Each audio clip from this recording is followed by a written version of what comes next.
किसान भाइयों, आप सभी का स्वागत है। गन्ने की बुआई रिंग पिट मेथड से करके, गड्ढा विधि से करके ज़्यादा उत्पादन लिया जा सकता है।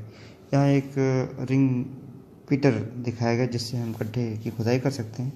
आप देख रहे हैं कि 5 फीट की दूरी पर गड्ढे की खुदाई इससे की जा रही है और गड्ढे की जो गहराई है वो लगभग 30 सेंटीमीटर तक की जा सकती है। इसका जो व्यास है वो 80 से 90 सेंटीमीटर।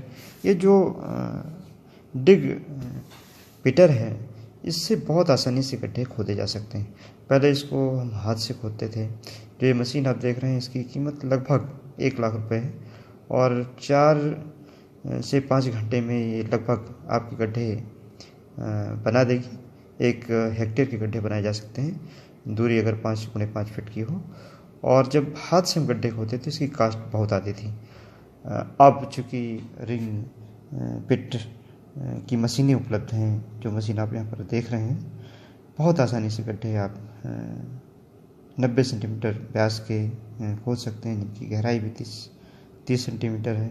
ये देख रहे हैं किस तरीके से फैन के माध्यम से गड्ढे खोद दिए जाते हैं और इसमें आप गन्ने की बुआई करके कहीं ज़्यादा उत्पादन ले सकते हैं। ये देखिए, ये हमने दिखाया है, यहाँ पर हाथ से गड्ढे खोदे जाते थे तो उनका आकार अलग हो जाता था। कोई गड्ढा कम गहराई का, कम चौड़ाई का, उसमें भिन्नता आ जाती थी, लेकिन इससे एक समान गड्ढे और आसानी से गड्ढे खुद जाएंगे। इन गड्ढों में आप अगर बुआई सिंगल बड के टुकड़ों से करते हैं तो बहुत अच्छा उत्पादन बीज की बचत के साथ साथ लिया जा सकता है।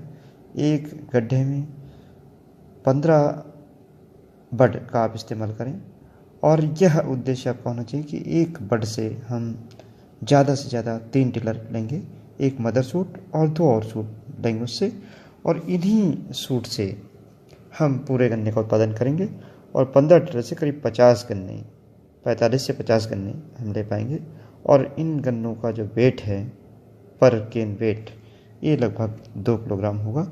अगर एक गड्ढे से हम 90 केजी, लगभग 1 कुंटल तक गन्ना, 80 से 90 केजी तक गन्ना ले पाते हैं तो 1 एकड़ में करीब ये 1800 गड्ढे बनेंगे और इस 1800 गड्ढे से आप बहुत बढ़िया उत्पादन ले सकते हैं। बहुत अच्छा उत्पादन हो सकता है, यानी आप करीब 1 एकड़ में 900 से 1100 कुंटल तक उत्पादन ले सकते हैं। एक गड्ढे में जो आपको खाद डालनी चाहिए वो लगभग single super phosphate 100 gram, 25 gram potash and 25 ग्राम के आसपास यूरिया का प्रयोग करें। और इसको बुआई के समय आप सॉइल एप्लीकेशन के रूप में डाल सकते हैं। गड्ढे में जो गन्ने के टुकड़े रखने हैं उन टुकड़ों को समान दूरी पर आप रख दें, हल्की मिट्टी से ढकें। 2 से 3 सेंटीमीटर से ज़्यादा मिट्टी टुकड़ों के ऊपर न डाली जाए, ताकि जो हमको 3 सूट लेनी हैं वह एक साथ निकल सकें और अच्छा उत्पादन हम ले सकें। जब तक हम जो टिलर्स हैं एक साथ उनको लेने में कामयाब नहीं होंगे तब तक उनका एक समान वेट नहीं हो सकता। ये देख रहे हैं आप, यहाँ पर एक प्लाट हमने दिखाया है जिसमें गड्ढा विधि से गन्ने की खेती की गई है। गड्ढा विधि में यह भी फ़ायदा है कि हम पेड़ी उसकी कई बार, रैटून कई बार ले सकते हैं और हमें खेत में केवल जो गड्ढा है उसी का केयर करना रहता है। इसमें किसान भाई सोचते होंगे हम सिंचाई कैसे करेंगे। अगर सिंचाई जो 2 फीट की बीच की दूरी बची हुई है उस बीच में आप नाली बना करके और गड्ढों को आपस में जोड़ करके और सिंचाई के सीजन में सिंचाई कर सकते हैं। और गड्ढे से गड्ढे को जोड़ते हैं तब जड़ों में, गन्ने की जड़ों में